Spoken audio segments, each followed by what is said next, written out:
Terima kasih. Assalamualaikum warahmatullahi wabarakatuh. Terima kasih Pak Sekjen. Terima kasih Bapak Ibu yang sudah hadir di acara press conference ini. Pertama, sebelum saya melakukan paparan, ingin saya utarakan beberapa hal. Pertama adalah dalam situasi COVID ini, yang terpenting adalah kesehatan dan keselamatan para murid-murid kita, guru-guru kita, dan keluarganya murid-murid kita. Dan prinsip dasar itulah yang kita gunakan. Makanya dalam paparan ini akan terlihat bahwa relaksasi dalam pembukaan sekolah ini dilakukan dengan cara yang paling konservatif yang bisa kita lakukan. Artinya ini merupakan cara terpelan untuk membuka sekolah sehingga keamanan itu diprioritaskan. Berikut, bisa masuk paparan.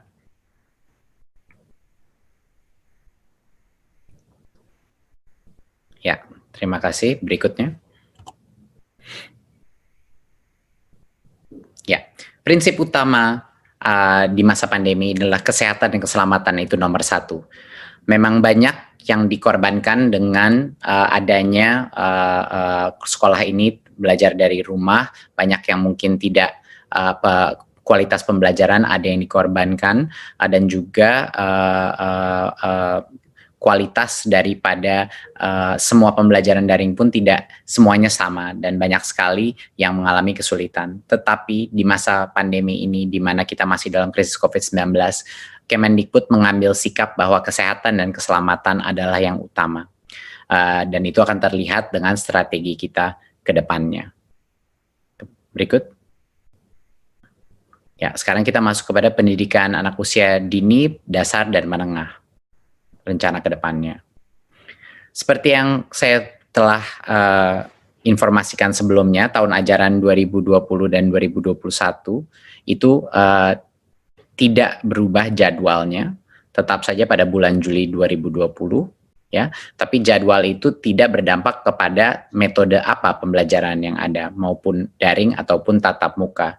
Jadinya kami tidak mengubah kalender pembelajaran, tetapi kita telah mengambil keputusan di Kemendikbud untuk daerah dengan zona kuning, oranye, dan merah, yaitu zona-zona yang telah didesignasikan oleh gugus tugas yang punya resiko COVID dan penyebaran COVID, itu dilarang saat ini melakukan pembelajaran tatap muka di satuan pendidikan.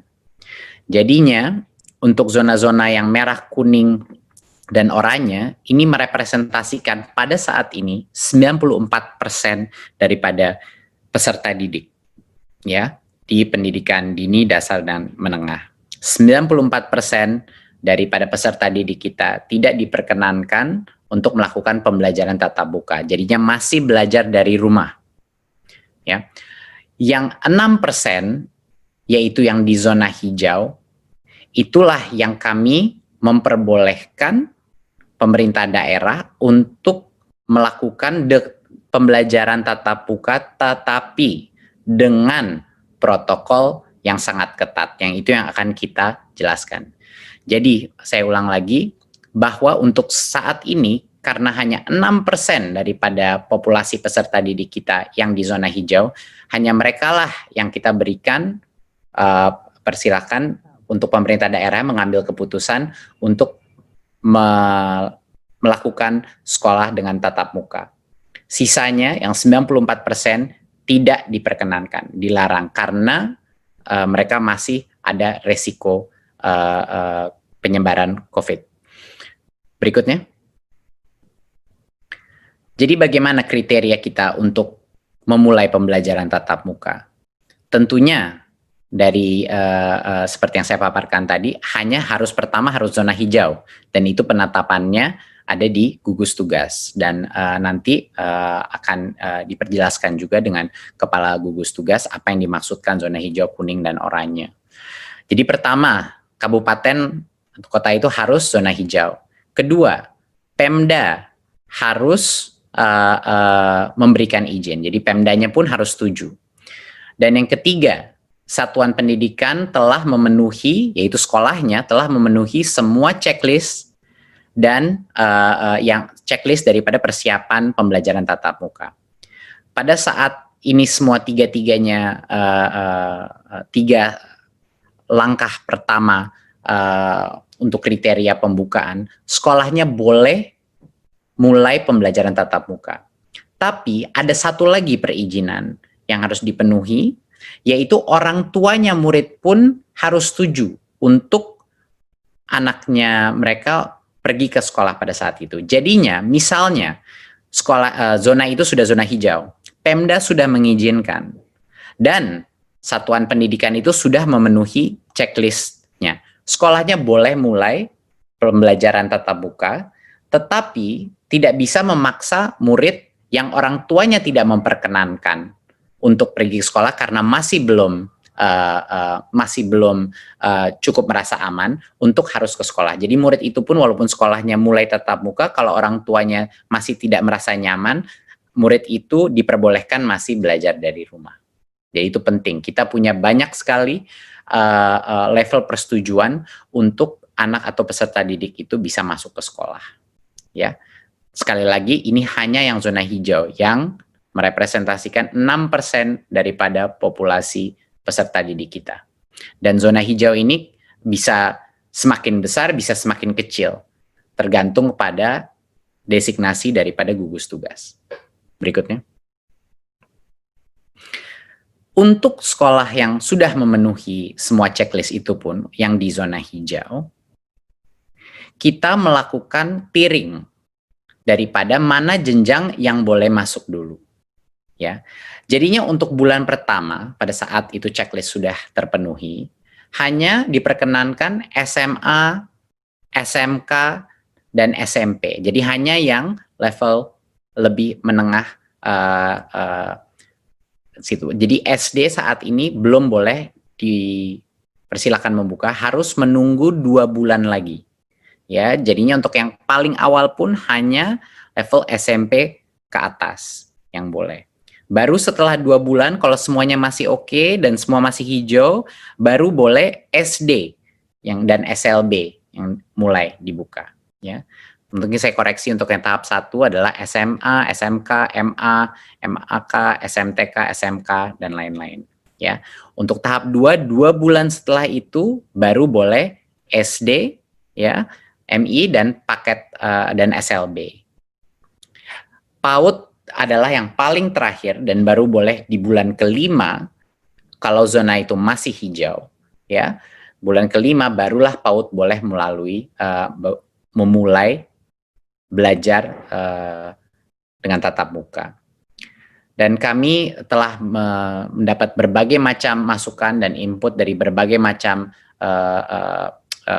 stakeholder dalam masyarakat, dan menurut kami ini adalah cara yang paling pelan dan bertahap untuk memastikan keamanan murid-murid kami. Karena kenapa yang paling muda atau jenjang paling bawah itu kita terakhirkan, itu karena bagi mereka lebih sulit lagi untuk melakukan social distancing, ya, interaksi, apalagi untuk SD dan untuk PAUD. Makanya bahkan itu tempat zona itu sudah hijau, masih kita berikan rentan waktu 2 bulan antara SMP SMA, baru 2 bulan lagi baru SD, baru 2 bulan lagi baru PAUD. Ya. Berikutnya, nah apa yang terjadi sebentar, bisa balik sebelumnya. Mohon dimengerti bahwa pada saat zona hijau itu, kalau zona hijau itu berubah menjadi zona kuning, itu artinya proses ini diulang lagi dari nol. Jadi tidak diperbolehkan belajar tatap muka. Ya, jadi semuanya harus balik lagi belajar dari rumah. Ya, berikutnya. Ya, untuk sekolah dan madrasah yang berasrama, kalau mereka di zona hijau, pada saat ini masih dilarang membuka asrama dan melakukan pembelajaran tatap muka. Pada saat selama masa transisi atau 2 bulan pertama ini masih dilarang karena resikonya lebih rentan karena ada asramanya. Ya, jadi pembukaan asrama dan pembelajaran tatap muka dilakukan secara bertahap pada saat masa kebiasaan baru atau new normalnya. Jadi ini pun ada spesial eksepsi untuk yang berasrama. Berikutnya. Tadi saya sudah mention bahwa akan ada checklist untuk setiap unit pendidikan kita sebelum mereka boleh memulai sekolah tatap muka lagi. Dan checklist itu adalah tentunya yang pertama, ketersediaan sarana sanitasi dan kebersihan seperti toilet, sarana cuci tangan, hand sanitizer, dan lain-lain. Dan yang kedua adalah ada akses ke fasilitas layanan kesehatan di sekitarnya, itu sangat penting. Ketiga adalah wajib memakai masker, ya. Dan keempat, termogan untuk mengecek temperatur suhu siswa dan guru yang masuk. Dan yang kelima adalah beberapa aturan atau protokol kesehatan mengenai kalau ada peserta didik yang mungkin punya kondisi medis atau lagi sakit, itu tidak diperkenankan untuk masuk. Bahkan kalau keluarganya ada yang sakit atau flu, anak itu tidak diperkenankan masuk. Dan guru dan orang tua yang punya resiko komorbiditas juga sebaiknya tidak masuk dulu ke sekolah, ya. Apakah itu diabetes atau hipertensi dan lain-lain komorbiditasnya. Ya. Dan yang terakhir adalah checklist yang terakhir, harus ada kesepakatan dengan komite satuan pendidikan, ya, untuk melakukan pembelajaran tatap muka. Jadinya harus ada komunitas persetujuan musyawarah bahwa sekolah itu terbuka. Dan itu akan kita masukkan sebagai bagian dari checklist ini. Jadinya banyak sekali checklistnya untuk bisa memulai pembelajaran tatap muka. Protokol ini sesuai dengan protokol kesehatan yang kami dapatkan dari Kemenkes, dan kami bekerja sama dengan Kemenkes untuk memastikan protokol kesehatan ini sudah align atau dengan arah yang sama dengan standar Kementerian Kesehatan.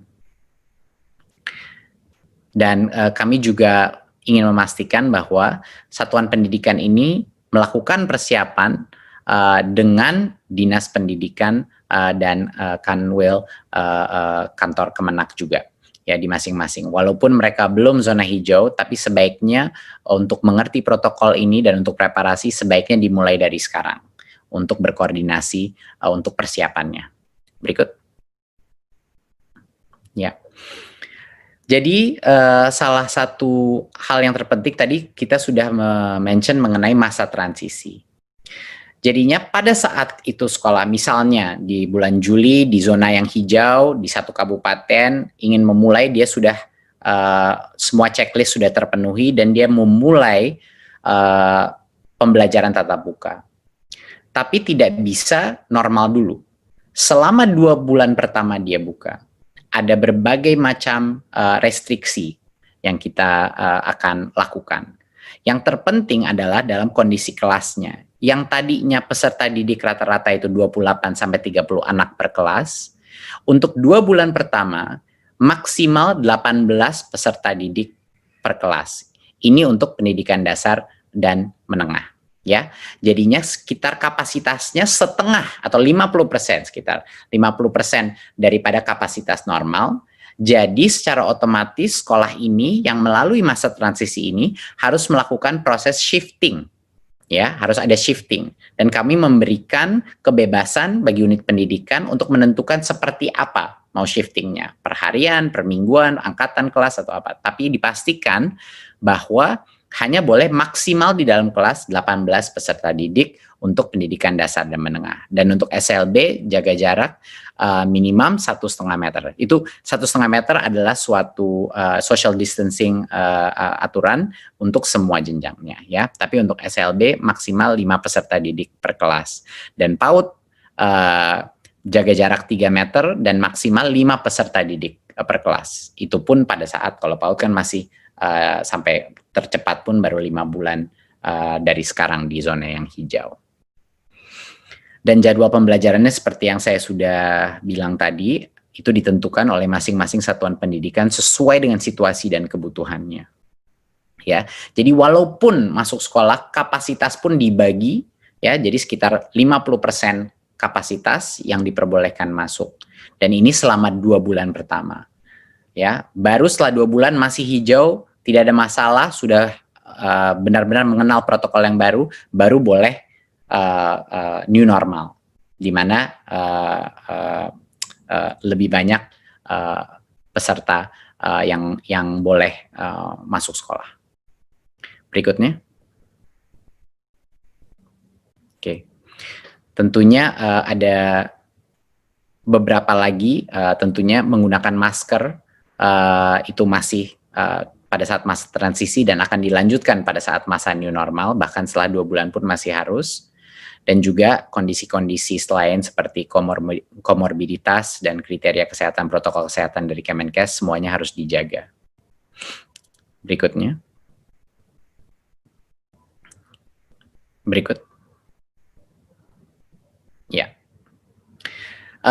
Pada saat masa transisi ini, semua aktivitas di mana anak-anak itu bercampur, berinteraksi antara kelas, itu tidak diperbolehkan. Jadi selama masa transisi ini, hanya boleh masuk ke kelas langsung pulang. Jadinya aktivitas seperti kantin, di mana anak-anak dari berbagai macam kelas berkumpul, itu tidak diperkenankan selama 2 bulan pertama.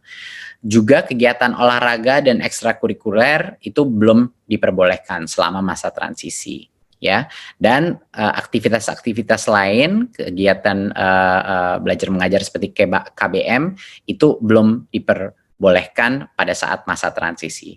Jadi esensinya adalah prinsipnya apapun aktivitas-aktivitas yang perkumpulan sifatnya atau yang mencampur antara satu kelas dan kelas lain itu belum diperbolehkan dalam masa transisi ini. Berikut. Ya. Jadi selama masa COVID ini, kami di Kemendikbud, ini adalah suatu kebijakan yang telah kita keluarkan sebelumnya, tapi ini sekedar mengingatkan, bahwa kami sudah membuka seluruh dana BOS untuk semua kebutuhan protokol kesehatan seperti cairan, sabun pembersih, pembasmi kuman, dan lain-lain. Dan untuk pembelajaran jarak jauh pun juga bisa dipergunakan untuk beli kuota, paket data, baik buat guru maupun peserta didik. Dari sisi pembayaran honor pun yang sebelumnya ada berbagai macam restriksi, ya, kami telah merelaksasi penggunaan honor dari BOS juga untuk menggunakan pembayaran guru honorer yang tercatat di Dapodik, ya, yang tadinya butuh NUPTK, sekarang tidak butuh NUPTK untuk menerima, karena dalam kondisi krisis ini harus diberikan fleksibilitas, karena kesejahteraan guru, terutama di situasi di mana ekonomi ini sangat menurun, ini sangat penting. Ya. Dan juga yang tadinya ada batas 50% daripada dana BOS bisa digunakan untuk pembayaran honor, ketentuan itu pada saat masa COVID ini kita lepas.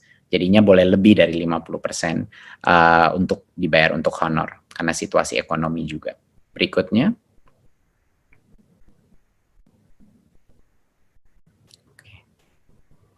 Ya. Ya, BOP PAUD juga sama, ya, alokasinya bisa digunakan untuk berbagai macam pembelajaran jarak jauh, maupun juga untuk protokol kesehatan. Sesama juga yang tadinya honor itu hanya untuk transport pendidik, sekarang untuk pembiayaan honor pendidik bisa digunakan BOP PAUD, sehingga lebih fleksibel, tidak hanya digunakan untuk transport, biaya transport pendidik.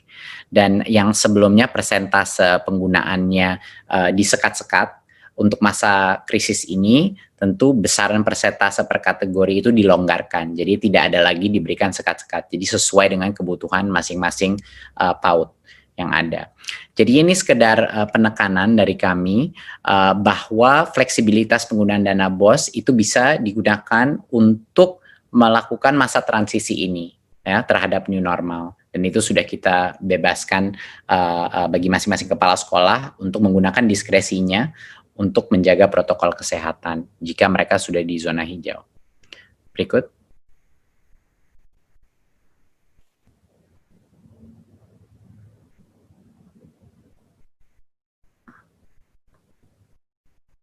Oke. Sedikit mengenai pendidikan tinggi. Berikut.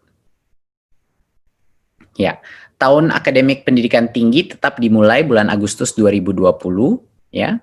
Tetapi pembelajaran di perguruan tinggi di semua zona masih dilakukan secara daring. Jadi masih online. Belum belajar tatap muka, belum masuk. Dan alasannya adalah universitas juga punya potensi mengadopsi belajar jarak jauh lebih mudah daripada pendidikan menengah dan dasar.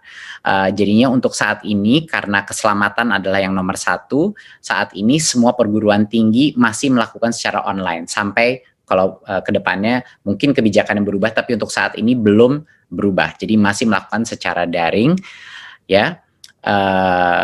Jadi itu adalah keputusan dari Kemendikbud pada saat ini. Tapi ada yang namanya aktivitas prioritas, ya. Aktivitas prioritas itu adalah aktivitas yang sangat berhubungan dengan kelulusannya mahasiswa yang sulit sekali dilakukan secara daring. Contoh, penelitian di laboratorium untuk skripsi, tesis, dan disertasi. Biasanya ini adalah small group ataupun individu, project-project individu. Dan seperti tugas laboratorium, praktikum, studio, bengkel, dan hal-hal seperti ini yang butuh mesin, butuh peralatan, dan lain-lain. Kalau ini aktivitas prioritas yang berdampak kepada kelulusan siswa, masing-masing pemimpin perguruan tinggi diperbolehkan untuk mengizinkan aktivitas mahasiswa datang ke kampus hanya untuk aktivitas prioritas itu yang berhubungan dengan kelulusannya. Kenapa kita perbolehkan ini? Karena kita tidak ingin mengorbankan potensi daripada setiap mahasiswa untuk lulus pada saat ini, karena itu akan menciptakan berbagai macam masalah lainnya. Tetapi pembelajaran masih dilakukan secara online. Jadi ya masih tidak diperkenankan untuk melakukan kuliah tatap muka. Tidak diperkenankan berbondong-bondong untuk mahasiswa masuk ke dalam kampus. Cuman buat individual project mereka yang khusus prioritas untuk kelulusannya. Berikut. Ya, saya rasa dari saya sekian. Jadinya untuk menutup dari presentasi ini, saat ini ada sekitar di bawah 90 kabupaten yang berstatus zona hijau. Dan ini merepresentasikan 6% daripada populasi peserta didik kita. Dari yang zona hijau pun ini, yang boleh diperkenankan, kalau Pemdanya setuju, boleh diperkenankan untuk melakukan pembelajaran tatap muka.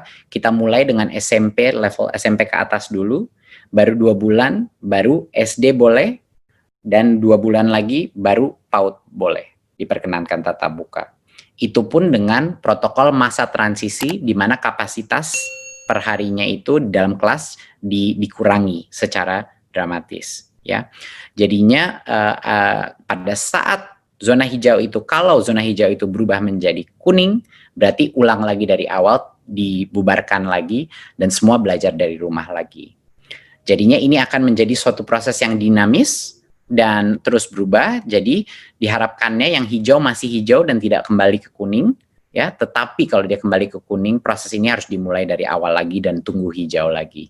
Jadi ini adalah keputusan dari bukan hanya Kemendikbud, tapi dari berbagai macam kementerian yang ada di sesi ini. Dan menurut kami ini adalah suatu metode relaksasi yang paling konservatif dan paling mengutamakan keselamatan siswa, siswi, guru, dan keluarga peserta didik Indonesia. Terima kasih. Wassalamualaikum warahmatullahi wabarakatuh.